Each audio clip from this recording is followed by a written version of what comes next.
Iniziativa finanziata con il programma di sviluppo rurale del Veneto.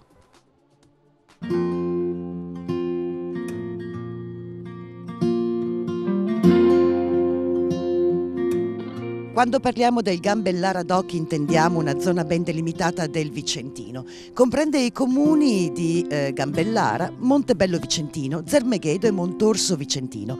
È una zona vocata alla coltivazione della garganega. Tra tutti i suoi prodotti ci sono due eccellenze, il recioto di OCG e l'unico vinsanto DOC Veneto.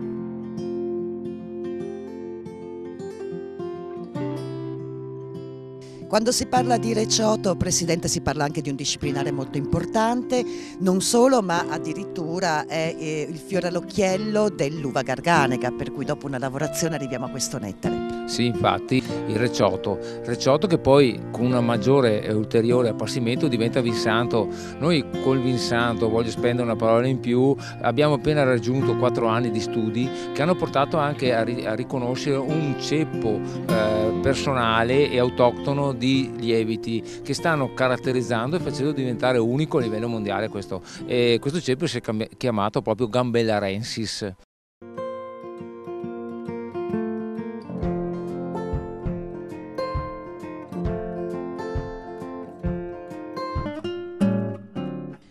La cura e l'attenzione poste nella vinificazione tutta particolare del recioto di Gambellara di OCG ne fanno sicuramente il più nobile dei vini dolci vicentini e lo collocano tra i migliori vini da dessert italiani.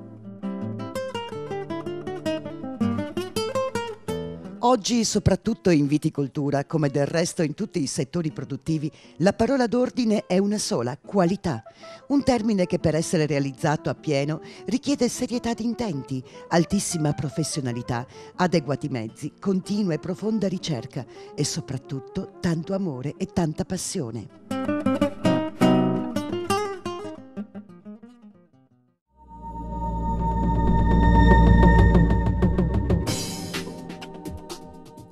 Iniziativa finanziata con il programma di sviluppo rurale del Veneto.